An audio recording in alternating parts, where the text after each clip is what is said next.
নমস্কার, বৈদিক বার্তায় আপনাদের সুস্বাগতম। আমরা নিয়মিত শ্রীমদ্ ভাগবত গীতা তার আলোচনা করছি। গীতার দ্বিতীয় অধ্যায় সাংখ্যযোগ আমরা আমাদের আলোচনা রাখছি। আজ আমরা 24 এবং 25তম শ্লোক আলোচনা করব। ভগবান আত্মার স্বরূপ সম্পর্কে আরো কি বলছেন। আমরা এর আগে জেনেছি যে আত্মাকে অগ্নি দহন করতে পারে না, জল সিক্ত করতে পারে না, বায়ু শুষ্ক করতে পারে না, এবং এই কোনো অস্ত্র দ্বারা সে আত্মাকে হত্যা করা যায় না বা ছেদন করা যায় না। ভগবান অর্জুনকে আরো আত্মার স্বরূপ সম্পর্কে কি বলছেন আসুন আমরা অধ্যয়ন করি। অচ্ছেদ্যয়ম অদাহ্যয়ম অক্লেদ্য শুষ্যচৈব চ নিত্যৌ সর্বগতা স্থাণুরলোচয়ং সনাতনঃ। কি বলছে দেখুন। অচ্ছেদ্য অয়ম, অদাহ্যয়ম, অক্লেদ্য অয়ম, অশস্য এব চ নিত্যৌ সর্বগত স্থাণুরলোচয়ং সনাতনঃ। অর্থাৎ আত্মা অচ্ছেদ্য, আগেই জেনেছি ছেদন হচ্ছে না, অদাহ্য দহন হচ্ছে না, অক্লেদ্য মানে কোনো ক্লেদ উৎপন্ন হয় না, এবং সাথে অশস্য এবং নিত্য, সর্বব্যাপী, অচল, স্থির এবং সনাতন। ভগবান অস্তাদির দ্বারা যে আত্মতত্ত্বের বিনাশ না হওয়ার কারণ দেখিয়েছেন, অর্থাৎ আত্মাকে কেটে ফেলা, জ্বালিয়ে দেওয়া, ভিজিয়ে দেওয়া, শুকিয়ে ফেলার কোনো বস্তুই আত্মা নয়। আত্মা অখণ্ড, অব্যক্ত, এক রস এবং নির্বিকার। তাই কোনো অস্ত্রই একে বিনাশ করতে পারে না। তাই স্বাভাবিকভাবে যে আমরা যারা ভাবছিলাম আত্মাকে কেটে ফেলছি, আত্মাকে হত্যা করে ফেলছি, অর্জুন যেটা নিয়ে এত বিচলিত, অর্জুন ভাবছে যে তিনি হয়তো তার আত্মীয় পরিজনদের হত্যা করবেন, কিন্তু হত্যা কাদের করবেন? তার দেহকে করবেন।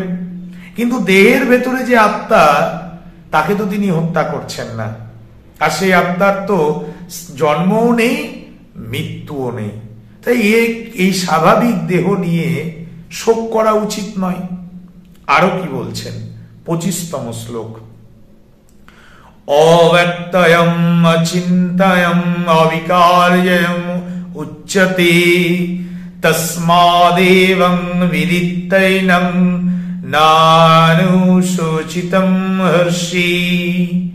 এই আত্মা অব্যক্ত, অচিন্ত, বিকার রহিত বলা হয়।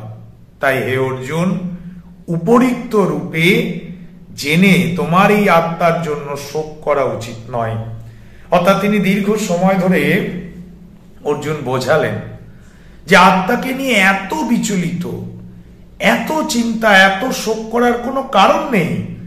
আত্মা অস্ত্র দ্বারা ছেদ হচ্ছে না, জল তাকে সিক্ত করতে পারছে না, বায়ু শুষ্ক করতে পারছে না, অগ্নি দহন করতে পারছে না, এবং এই আত্মা তিনি নিত্য, সর্বব্যাপী, সনাতন, স্থির এবং সর্বোপরি আত্মা অচিন্ত এবং বিকার রহিত। আত্মার কোনো বিকার থাকে না, আত্মাকে কোনো ইন্দ্রিয়ের সাহায্যে জানা যায় না, তাই অব্যক্ত, এবং তিনি এও মনেরও বিষয় নয়, তাই এটা অচিন্ত। কেউ তো বলতে পারবে না আত্মা গোল, লম্বা, 2 কেজি ওজন, এর তো স্বরূপ দিতে পারছে না কেউ। তাহলে স্বাভাবিকভাবে আত্মা ইন্দ্রিয় গ্রাহ্য নয়, আপনি ইন্দ্রিয় দিয়ে অনুভব করতে পারবেন না। চক্ষু, কর্ণ, নাসিকা, জিহ্বা, ত্বক, পঞ্চ ইন্দ্রিয় দ্বারা সম্ভব না আত্মাকে অনুধাবন করা। তাহলে আত্মা অব্যক্ত এবং অচিন্ত, আপনি চিন্তাও করতে পারছেন না, কিন্তু অনুভবের বিষয়। হ্যাঁ ঠিক, ভেতরে কেউ একজন আছে, কিন্তু জানার স্কোপ নাই আমাদের কাছে। যারা জানছেন তারা অন্তর্যামী, আমরা এখনো জানতে পারিনি। জানার পথের ধূলিকণা হয়ে থাকার চেষ্টা করছি মাত্র। অভিপ্রায় হলো সমস্ত ইন্দ্রিয় অন্তঃকরণ প্রকৃতির কার্য, সেগুলি কারণ রূপ প্রকৃতিকে জানতে পারে না। তাই প্রকৃতি অব্যক্ত অচিন্ত, কিন্তু তা নির্বিকার নয়, তাতেও বিকার হয়। কিন্তু আত্মাতে কখনো কোনো অবস্থাতেই বিকার হয় না। অর্থাৎ বিকার বাহ্যিক জগতের হয়, আমাদের শরীরের বিকার হবে, কিন্তু আত্মা তো নিত্য সনাতন শাশ্বত চিরন্তন, তার কোনো বিকার নাই। সুতরাং প্রকৃতি থেকে আত্মা অতি বৈশিষ্ট্যপূর্ণ। অর্থাৎ জাগতিক জগতে যা কিছু দেখছি আর তার থেকে আত্মা কিন্তু আলাদা। আত্মা এক প্রকার নিত্য, সর্বগত, অচল, সনাতন, অব্যক্ত, অচিন্ত, নির্বিকার। তা জানার পরেও আমাদের আর কি শোক করা উচিত? সত্যি কি আমরা এর বিষয়ের অনুধাবন করতে পারছি?